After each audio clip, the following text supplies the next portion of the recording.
I think it is an important day, a new phase, after 3 years and a half that we didn't see any kind of sign from the Russian side that there was a willing for dialogue. So something is changing, something has changed, thanks to you. Italy has reached its breaking point. Giorgia Meloni is no longer whispering dissent, she's roaring defiance against Brussels.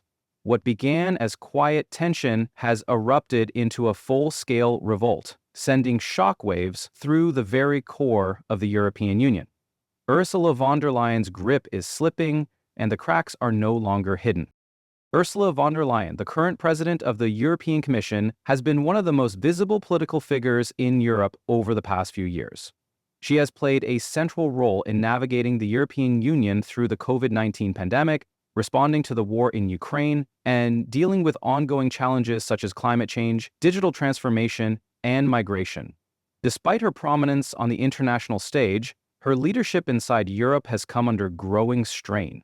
The European project, long presented as a symbol of unity and collective strength, is facing internal divisions that are becoming harder to ignore. At the center of this storm is not a foreign adversary, but tensions within the EU itself, and in particular, between von der Leyen and Italy's Prime Minister Giorgia Meloni. The first signs of von der Leyen's vulnerability appeared more clearly in the European Parliament during the summer of 2024. In July, she narrowly survived a motion of no confidence. Out of 705 members of the European Parliament, MEPs, 175 voted against her. Although the motion did not succeed, the scale of opposition was significant. For a Commission president who relies on maintaining broad parliamentary and governmental support, this was a warning signal that her coalition was no longer as stable as it once appeared.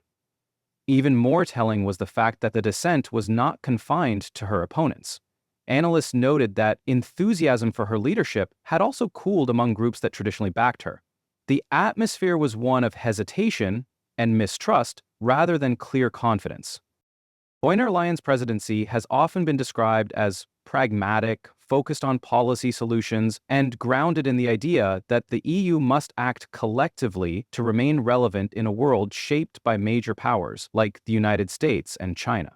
But her approach depends heavily on the assumption that member states will rally behind the institutions in Brussels when needed. In recent months, that assumption has been challenged in a way that could fundamentally reshape the European Union's balance of power. The challenge has come from Italy, one of the EU's founding members, and historically, a strong supporter of European integration. Prime Minister Giorgia Meloni, who leads the right-wing Brothers of Italy party, has adopted a stance that is carefully calibrated rather than openly confrontational. Instead of calling for Italy to break away from Brussels or rejecting the EU outright, she has chosen moments to signal her independence and to question the direction of European leadership. One of the clearest examples of this came during von der Leyen's re-election process. While other leaders signaled support, Meloni abstained. On paper, this may look like a small gesture, but in European politics, symbolism matters. Her refusal to endorse von der Leyen for a second term was interpreted by many as a deliberate act of resistance. For Italy to withhold support from the Commission president is not a routine political maneuver. Italy helped shape the European project from its earliest days, and has traditionally positioned itself as a loyal supporter of integration. Meloni's decision sent ripples across European capitals. It suggested that Rome was no longer willing to automatically align itself with the Commission's agenda. For von der Leyen, it was a serious setback. Not only had she failed to secure the backing of a key founding member, but she had also lost the opportunity to bring Meloni into closer alignment with mainstream European politics. This was especially significant because von der Leyen had previously made efforts to reach out to Meloni. Ahead of the European elections, she had attempted to build bridges, hoping that Italy's government would lend broader legitimacy to her leadership. The abstention was therefore more than a political inconvenience. It was a rejection of those efforts.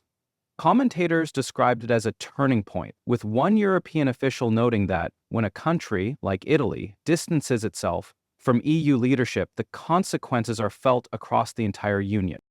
What this incident revealed is the fragility of von der Leyen's position. Her authority does not stem from a direct electoral mandate. Unlike national leaders who can point to their victories at the ballot box, the President of the European Commission is selected through a process of negotiation and compromise among EU leaders and parliamentary groups.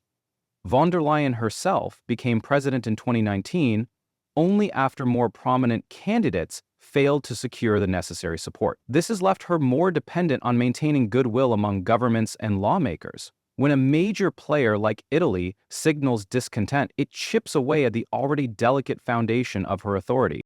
The abstention also had wider implications.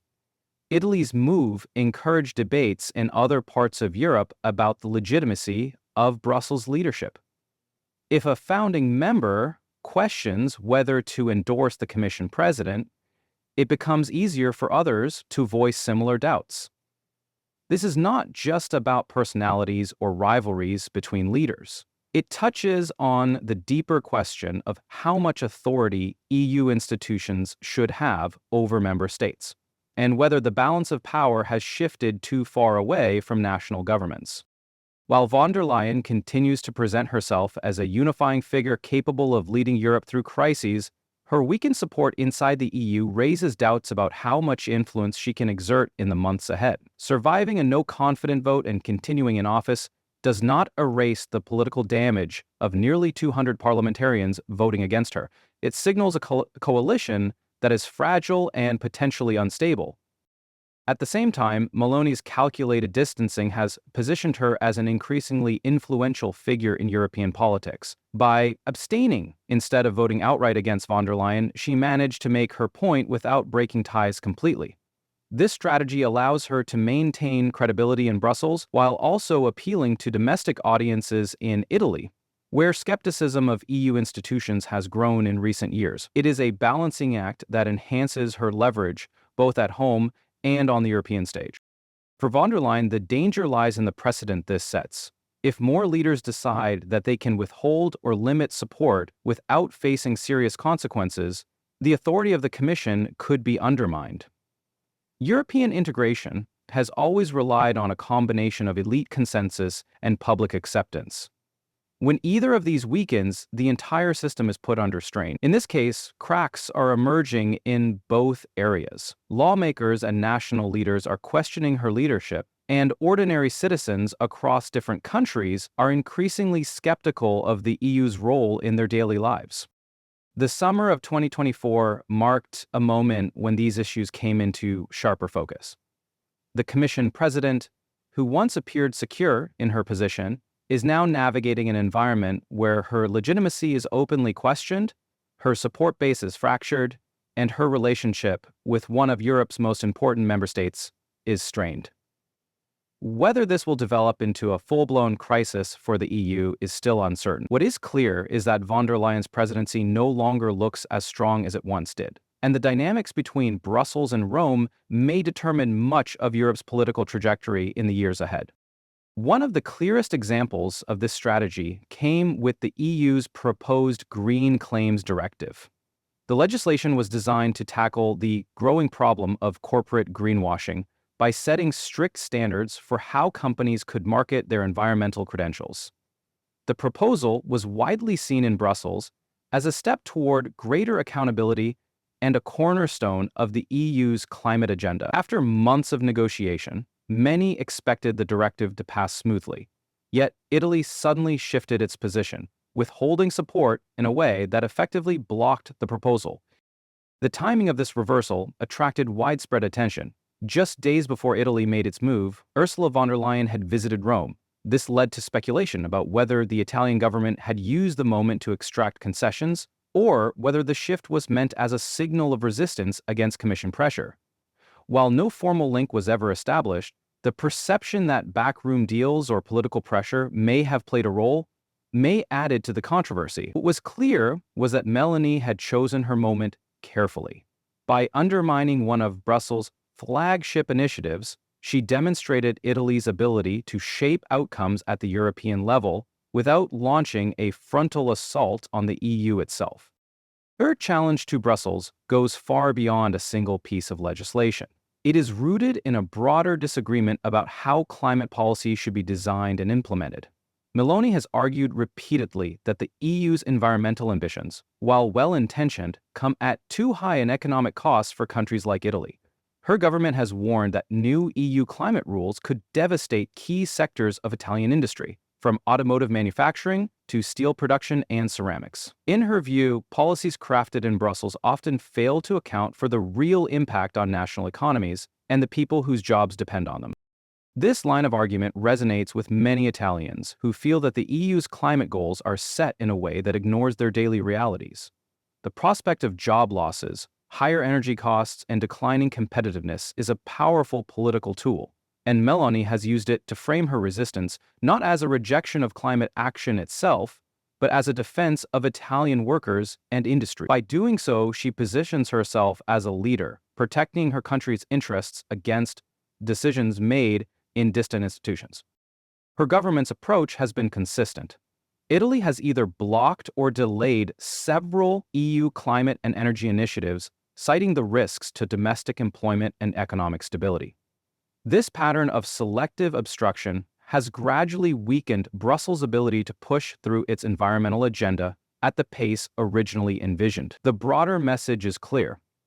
EU policies cannot succeed if they impose unbearable costs on member states, and Italy will no longer accept directives without careful scrutiny of their national impact.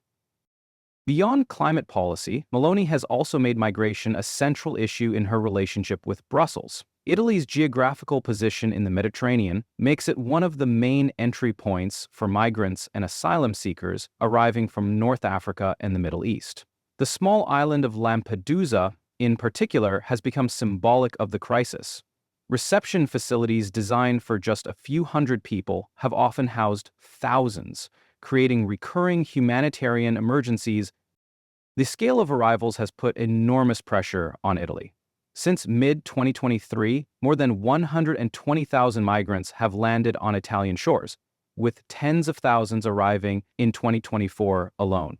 For successive Italian governments, this has been a long-standing concern, but Meloni has weaponized the issue with remarkable political skill. When Ursula von der Leyen visited Lampedusa in September 2023, the trip was intended to demonstrate European solidarity. Instead, Meloni used the opportunity to highlight what she sees as a fundamental unfairness in the EU's migration system.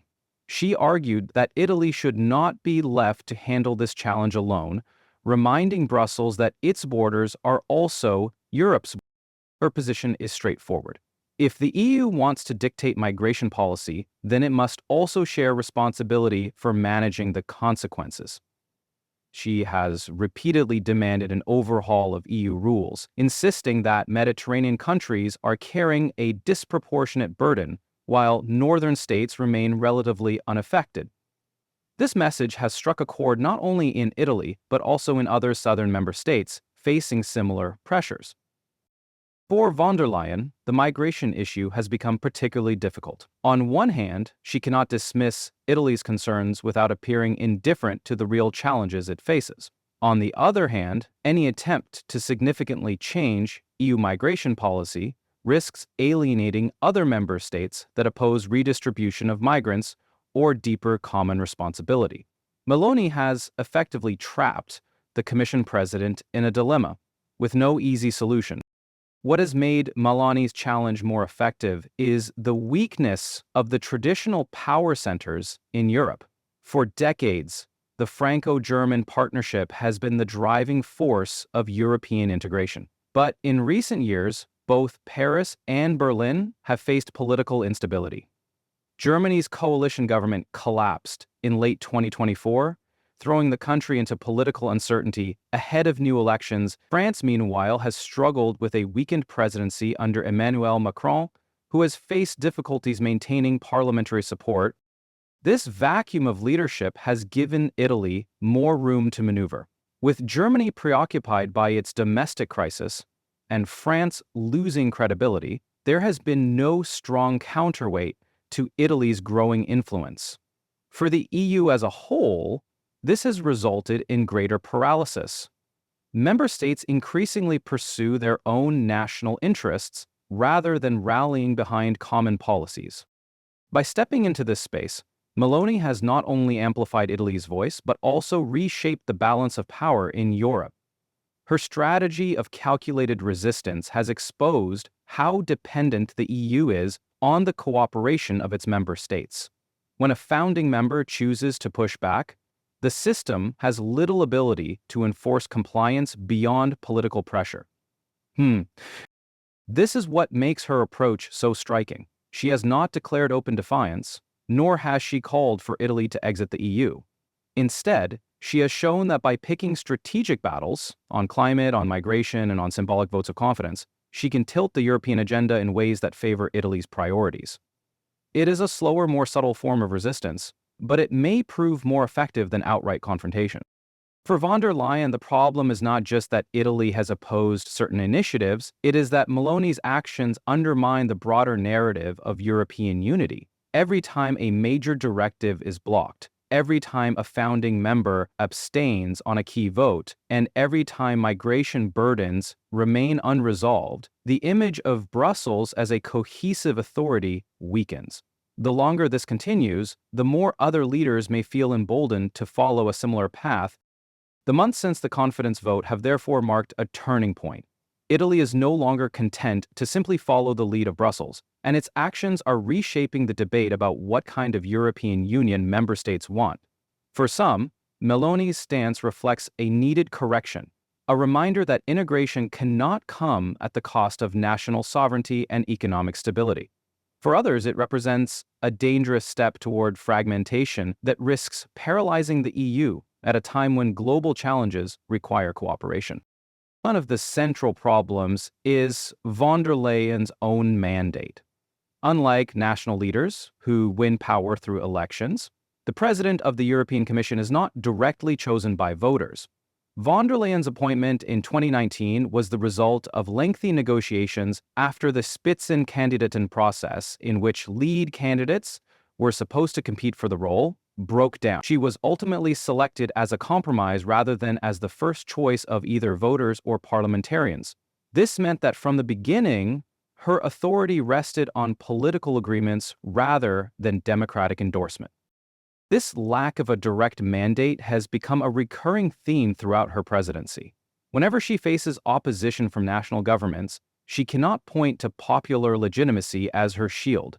Instead, she relies on maintaining coalitions of support among leaders and lawmakers. When cracks begin to appear in that coalition, her position becomes vulnerable.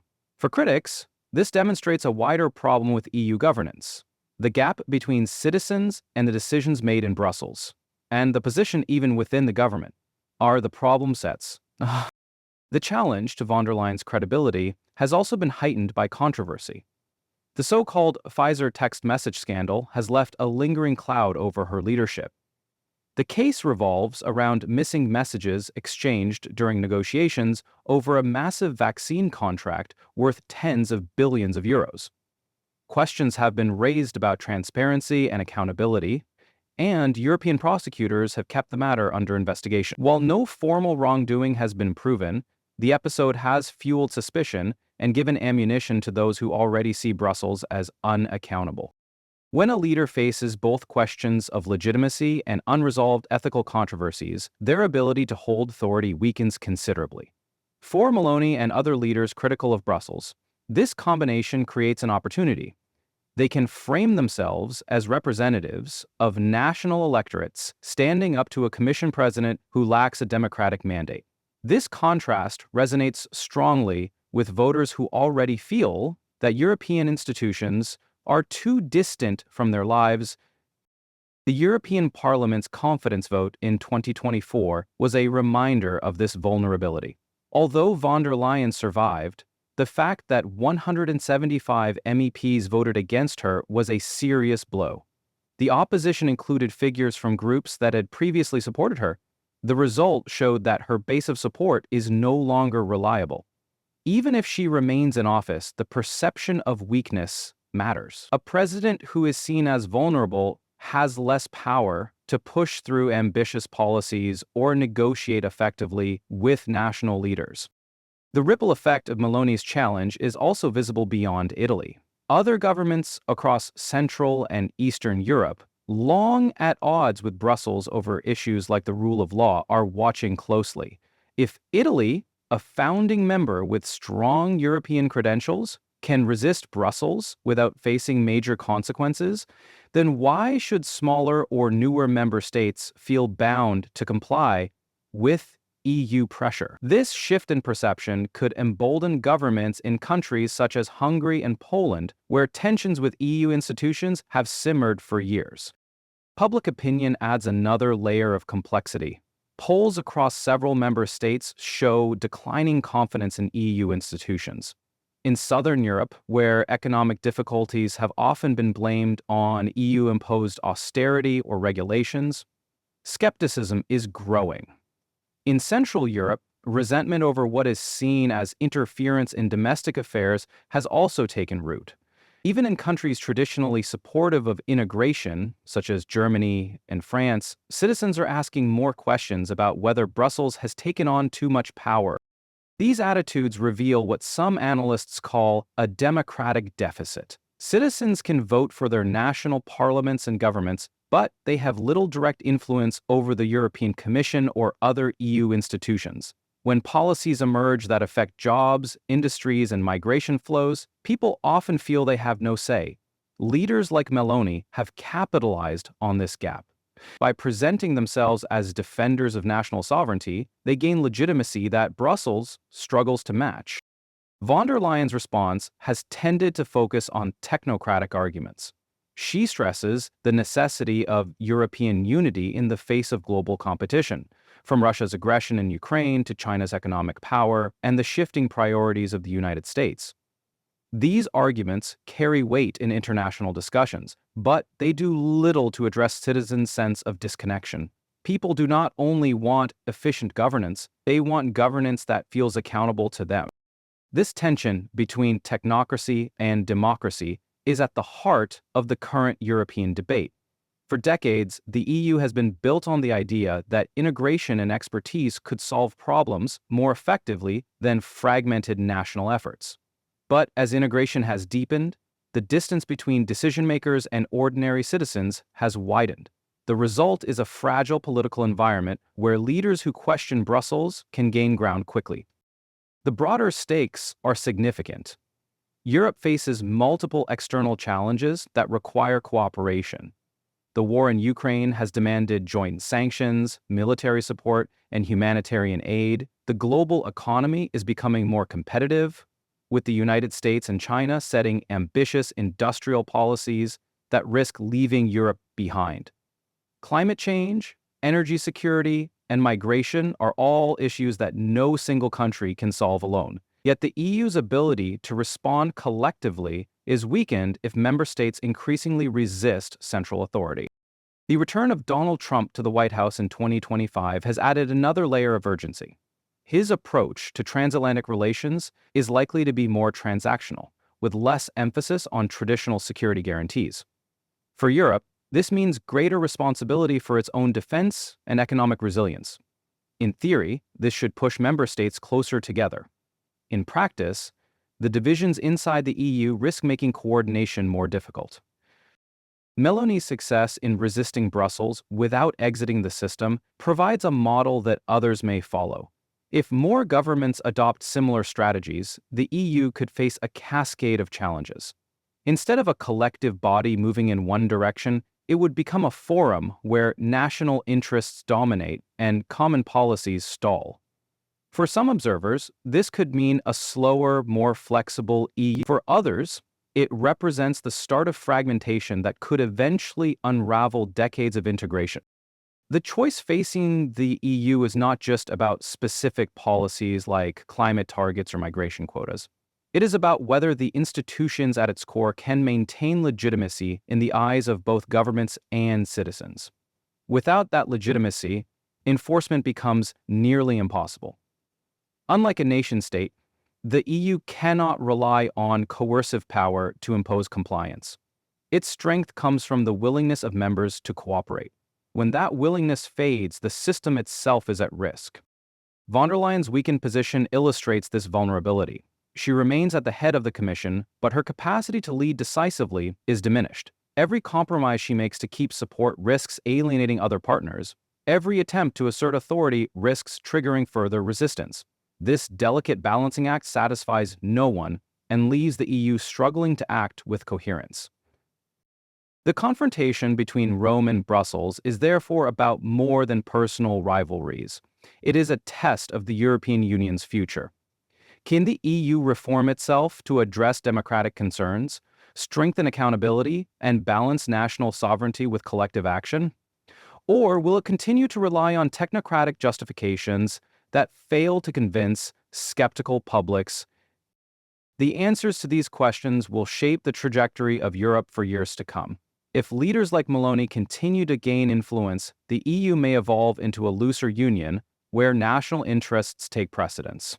If Brussels can regain legitimacy and authority, integration may deepen further. For now, the outcome remains uncertain. What is certain is that the clash between Ursula von der Leyen's technocratic leadership and Giorgia Meloni's populist challenge has opened a debate that Europe can no longer ignore.